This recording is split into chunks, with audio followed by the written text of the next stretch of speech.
Welcome back to my channel Ishu diary. आशा करुँची आपण मैंने समस्ते बहुत भलरे थे मु भी बहुत भलरे अच्छी। तो काली मोर स्टिचेस ओपन हो जाइए एंड आज मत बहुत बेटर फिल हो। सो आज मु बनैबी पखाड़ पखाड़ मु कौन कौन बनाऊँगी आपण मानक सेटा शेयर करी। आ बहुत दिन हो गला मुझे को किसी भी कुकिंग ब्लॉग्स शेयर कर नी तो भाविली कि आज आपण को किसी कुकिंग ब्लॉग शेयर करी। घरे आज माछ अच्छी मो पाखे पखाड़ सहित माछ बड़ी चूरा रहा किसी भी दरकार पड़ेनी तो भाविली कहीं चांस छाड़ी माछ तो अच्छी आज पखाड़ खाइबा। एंड बहुत दिन है मुझे पखाड़ खाई नी आई थिंक 2 मास कि 2.5 मास हो पखाड़ खाई नी कहीं मुंबई बहुत जोर भी वर्षा होता एंड आज भी वर्षा हो। सो मोर देह भी टी खराब थिला तो मुझे एमती खाई नी बहुत दिन है।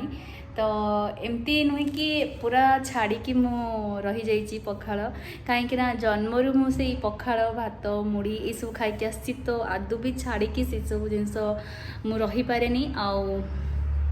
मोर किसी डाएट फाइट ना मु सब खाए तो से पूरा मोटी होगी अच्छी। सो मु कौन करी मु खाइबा तो छाड़ी पारिनी मैक्सिमम मु रही 2 मास 3 मास तापर तो बहुत बहुत ज़्यादा क्रेविंग लगे खायापाई। सो आज मु खाइबी तो वर्षा होउची आ वर्षा पागरे पखाड़ खाइबार गोटे अलग मजा थाए जमती शीत दिने आइसक्रीम खाइबार गोटे अलग मजा शीतरे बसिकी थरुवे आ ब्लांकेट भितर बसिकी खाइबा आपण खाइबे आइसक्रीम जो मैंने खाती तो से मैंने जानी बट जो मैंने खाई ना थोड़ी ट्राए करेंगे आसीज ना ए शीत दिन आते दिन अच्छे यहाँ चलती सेप्टेम्बर सरला अक्टोबर गोटे मस नवेम्बर तो शीत स्टार्ट हो जाए सॉरी।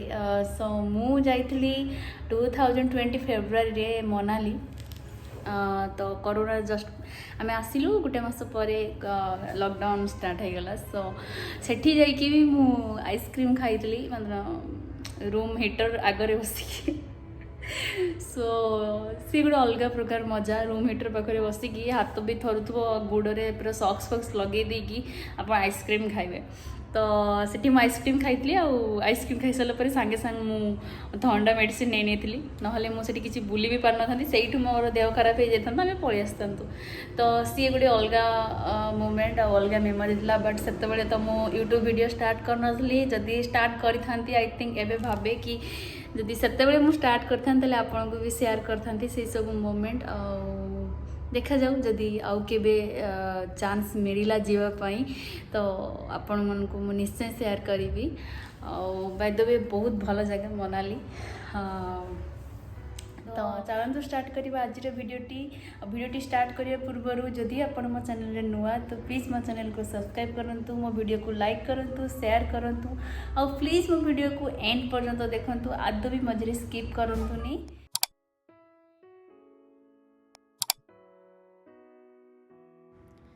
तो मो पाखे ये किसी अच्छी इलिशी माछ और तार गोटे मुंड अच्छी फाड़े अच्छी तो मुझे माछ को हलदी आउ किछि लुण देकी ताको भल से मिक्स करने की ताको मु फ्राए करने भी और मु सब मस्टर्ड ऑयल ही यूज करे नॉन वेज हो कि वेज हो एंड छणाछुणी तो ऑब्वियसली रिफाइंड ऑयल ही यूज करा जीवो तो मु बेसी प्रिफर करे मस्टर्ड ऑयल को आपण चाहिए किसी भी ऑयल आपण माछ को भाजी पारिबे। तो एठी मोर माछ पूरा भल से भाजी जाइए तो ताको मु गोटे प्लेट को नहीं नीची देन मोर जो अच्छी माछर मुंड सेटा को मु भल से फ्राई करी आनिबी। एक्चुअली एटा आमे ऑनलाइन रो ऑर्डर करथलु तो या से हमको जहाँ पारी से देछि देन मुझे गोटे नहीं मिक्सिंग जार से गोटे पेस्ट बनैबी मुझे 2टा कंचा लंका आउ किछि सुखिला लंका आउ गोटे फाड़ पियाज तापरे मुझे किछि जीरा 1 स्पून जीरा तापरे मु कला सोरिष नहीं 3 ରୁ 4 चामच मोर स्पून टी बहुत छोट अच्छी तो ताको मु बारंबार नापी पड़ुची तापर से टिके पानी देके ताको मु भल से पेस्ट कर नेबी तो यहाँ गोटे बाटी सिल्वर बाटी ये ही बाटी बसा करने बहुत ही भल लगे आ बहुत जल्दी हो जाए। तो बाटी बसापी मुझे गोटे फाड़ जस्ट फाड़ नुह गोटे छोट साइज्र आलू नहीं तो ताकू मु काटिकी रखी धोईकी देन आलू नहीं मुझे मोर सबू जी छोट छोट पीस थिला माछ ताकू मु सब रखीदेवी।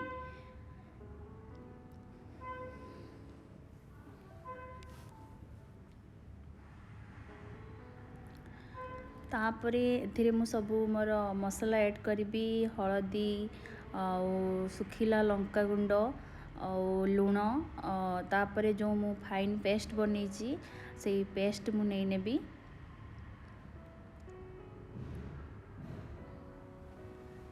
पेस्ट मु सबू नेबिनी मु 1 स्पून रखी मोर जो माछ मुंड तरकारी पकेबी तो मु सबू नहीं अल्प टिके रखी।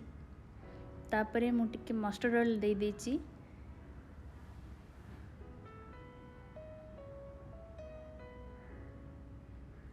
तो एथिरे मोर सबू मसला हो गला। तापरे मु टिके पानी अल्प की पानी देबे आपण बेसी पानी देबेनी नले पानी चिया ही लागिबो। तो पानी दे दी ताको मु भलो से मिक्स करने भी जेमति कि मसलाटी सबू आड़ को चली जीवो तो बहुत शीघ्र हो जीवो। तो भलो से मिक्स कर नउची।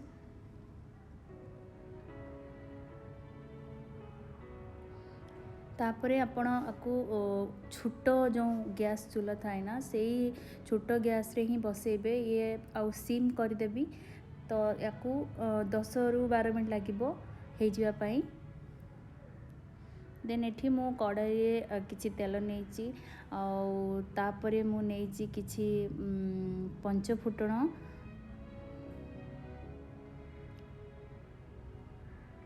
मोर सबू स्पून सेमतिका साइज्र तो मुझे 2-3 थर हो जाए नापाई। तो तापर मुझे किसी सुखिला लंका 4 ରୁ 5टा सुखिला लंका नहीं तो भल से मु फुटे देवी नहले तरकारी टेस्ट आसबनी। तापर मुझे पियाज पूरा छोट छोट पीस करके नहीं पियाज तो या भल से भाजी नेबी जिते पर्यंत पियाज भल से रेड न होई।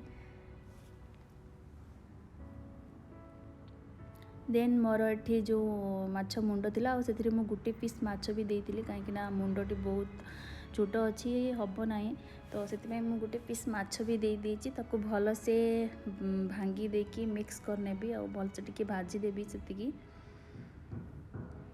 तापर मुझे नहीं बैगण आलू आ सजना छुई जदि आपण पाखे कंचा कदली भी थी आप पकेबे बहुत ही भल लगे। आ बैगण टी कला देखा कहीं मुझे बहुत टाइम आगु काटिकी पानी पकईकी रखी तो टी कला देखा आपण रखिबेनी सांगे सांग काटिकी पकेबले भल हम। तो एथरे मु किछि हळदी गुंड नहीं आ लुण नहीं ताको भल से मिक्स कर नबा।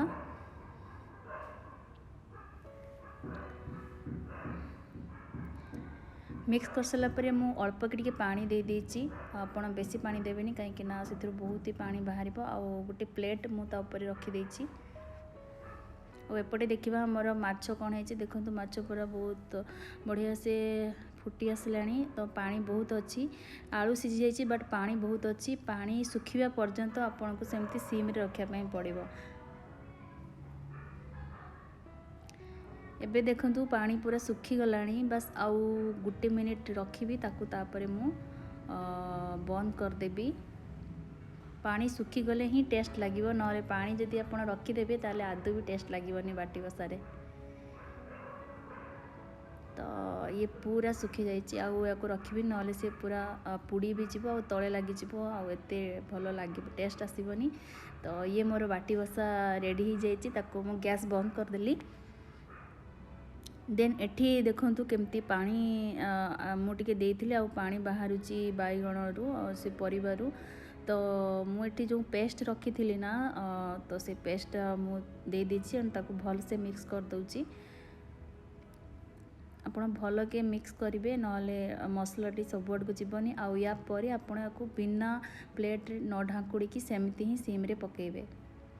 तो पानी मोर सुखी जाइए तरकारी देखते केमती देखा बहुत यमी होता तरकारी आपण निश्चय एमती थरे घरे ट्राए करूँ बहुत सिंपल आ बहुत कम टाइम रे ये तरकारी हो खायापी बहुत ही भल लगे पखाल हो भात हो बहुत ही भल लगे आपण निश्चय घरे ट्राए करूँ।